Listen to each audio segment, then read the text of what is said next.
وَإِذَا مَرِضْتُ فَهُوَ يَشْفِينِ۔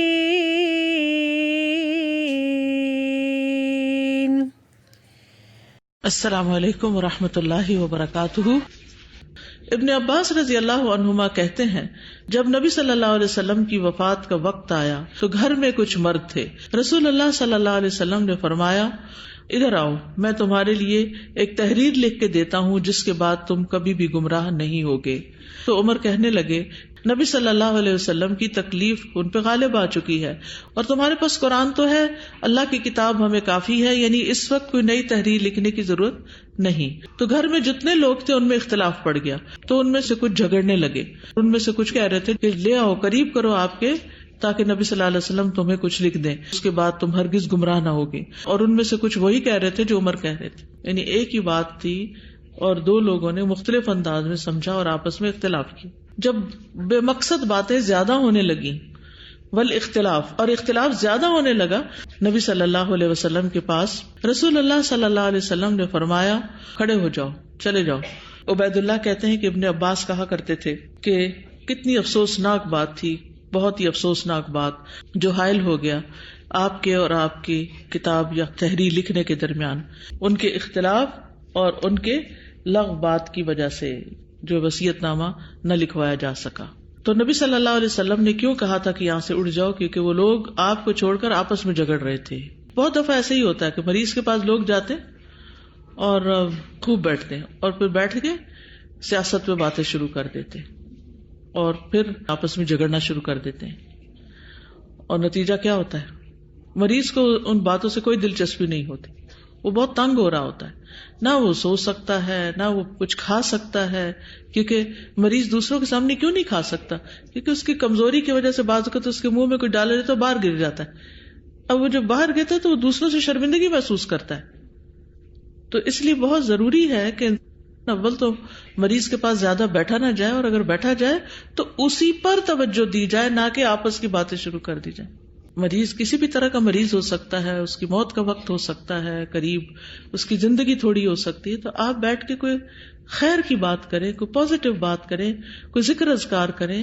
یعنی ان آداب کی بہت کمی ہے، اور ہمیں مجلس کے آداب نہیں آتے کہ مجلس میں کس کے پاس بیٹھے۔ اب اگر آپ کی مجلس میں بڑے لوگ بیٹھے ہوئے ہیں تو آپ کو زیب نہیں دیتا کہ آپ آپس میں ہنسی مذاق اور زور زور سے لطیفے چھوڑنا شروع کر دیں۔ بڑوں کا ایک ادب ہوتا ہے، اور مجلس کا بھی ایک ادب ہوتا ہے، اور ایک تقاضا ہوتا ہے۔ اسی طرح کوئی بیمار ہے تو عیادت والی مجلس کا ایک تقاضا ہے، اس کو ملوز خاطر رکھیں۔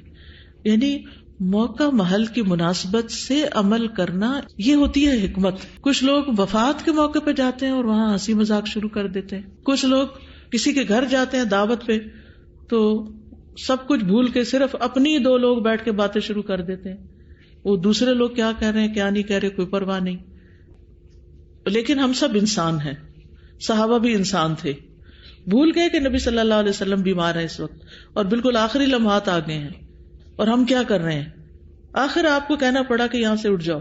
تو اس سے یہ بھی پتہ چلتا ہے کہ اگر کوئی شخص ایسی باتیں کر رہا ہو تو یا اپنے رویے سے یا اپنی زبان سے اس کو تھوڑا سا سمجھا دینا چاہیے۔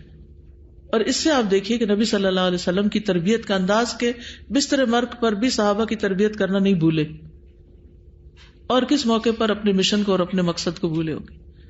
آج صبح میں یہ آیات پڑھ رہی تھی کہ یعلمہم الکتاب والحکمت ویزکیہم، سبحان اللہ، کیا کردار تھا نبی صلی اللہ علیہ وسلم کا کہ لوگوں کو تعلیم بھی دی، تزکیہ بھی کیا، تربیت کی، انہیں قرآن پڑھ کر سنایا۔ ایسا کوئی محسن ہوگا؟ یعنی ایک محبت امڑ آتی ہے نا نبی صلی اللہ علیہ وسلم کے لیے، جس انداز سے انہوں نے انسانوں کی تربیت کی ہے۔ ہم آپ کی امت ہیں، ہم آپ کے وارث ہیں، ہم نے اگر وہ اخلاق نہیں اپنائے تو پھر کچھ بھی نہیں سیکھا۔ اور پھر یہاں نبی صلی اللہ علیہ وسلم جو خلافت سے متعلق تحریر لکھوانا چاہتے تھے یا آپ کا ارادہ تھا، تو اس اختلاف میں بھی ایک خیر ہی تھی کہ اس صورت میں اس چیز میں رکاوٹ آ گئی، وہ نہ ہو سکا۔ تو بعض اوقات ہم ایک چیز کو بڑی اچھی نیت سے کرنا چاہتے ہیں لیکن اس سے کوئی رکاوٹ آ جاتی، ڈیلیز آ جاتے، وہ کام ہو نہیں پاتا، تو اس پر بھی اپسٹ نہیں ہونا چاہیے۔ یعنی اپنی جگہ اختلاف تو اچھی چیز نہیں ہے، یا آوازیں بلند کرنا اس موقع پر، لیکن انسان ہے نا، ہو گیا تو یہ بھی تقدیر کا ایک حصہ تھا کہ اس کی وجہ سے ایک اہم تحریر رک گئی، اور اس میں اللہ کی طرف سے ایک حکمت تھی. اور پھر یہ ہے کہ اللہ نے جس چیز کو مقدر کیا ہوا تھا وہ ہو کر رہی، یعنی جو آپ کا ارادہ تھا ابو بکر کو خلیفہ بنانے کا وہ پورا ہو گیا. تو کئی دفعہ کام کرتے ہوئے رکاوٹ آ جاتی ہے تو ہم لوگوں کو بلیم کرنا شروع کر دیتے ہیں. تو اس میں بھی تسلی والی بات کیا ہے، اگر اللہ کو منظور ہوا تو میرا رب ضرور یہ کام کر دے گا، کوئی نہ بھی کرے تو کرے، اور اگر کوئی چیز نہیں ہو رہی تو یہ بھی اللہ کا فیصلہ ہے. یہ چیزیں انسان کے دل کو بہت تسلی دے دیتی ہیں، کیونکہ جو چیز انسان کے حق میں بہتر ہوتی ہے اللہ سبحانہ وتعالی اس کے لیے انسان کو تیار کر دیتے ہیں. اور پھر یہ ہے کہ حضرت عمر تو کہہ رہے تھے کہ حسبنا کتاب اللہ، انہوں نے ایک آلٹرنیٹ سولوشن پیش کیا تھا کہ تعلیم موجود ہے، کیوں اس آخری وقت میں نبی صلی اللہ علیہ وسلم کو پریشان کرتے ہو. تو اس حدیث سے مریض کی عیادت سے متعلق چند مفید باتیں ہمیں سمجھ میں آتی ہیں. یعنی مریض سے ایسی بات نہ کی جائے جس سے اس کو تکلیف ہو. پھر آداب عیادت میں مریض سے پہلے اجازت لی جائے. ہو سکتا ہے اس کا پیمپر چینج کیا جا رہا ہو سکتا ہے ڈاکٹر اس کے سر پہ کھڑا ہو سکتا ہے اس کی کوئی پروسیجر ہو رہا ہو، کوئی بلڈ پریشر لیا جا رہا ہو، کوئی اور کام ہو رہا ہو، تو اس میں مداخلت نہیں کرنی چاہیے، انتظار کرنا چاہیے.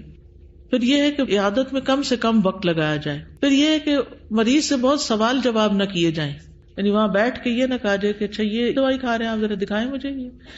ان باتوں کا کیا مقصد ہے؟ تو سوالات کم کرے، محبت اور ہمدردی سے پیش آئے، صحت کی امید دلائے، صبر اور شکر کے فضائل بتائے، مریض کے لیے صدق دل سے دعا کرے، رونے پیٹنے چیخنے چلانے سے اس کو روکے مریض کو اگر وہ ایسا کر رہا ہو. عیادت کے لیے جاتے وقت کوئی پھل پھول یا کوئی بھی چیز جو میسر ہو لے جائے. رسول اللہ صلی اللہ علیہ وسلم نے فرمایا، صحیح مسلم کی روایت ہے، جس کو خوشبودار پھول دیا جائے وہ اس کو نہ لوٹائے، اس لیے کہ اس کا کوئی بوجھ نہیں اور اس کی خوشبو عمدہ ہے. لیکن پھول کے نام پر ایسے پھول لے جانا جن کی کوئی خوشبو ہی نہ ہو بلکہ الٹا الرجی ہو اور مریض کی بیماری میں اضافہ ہو، تو اس سے بھی پرہیز کرنا چاہیے.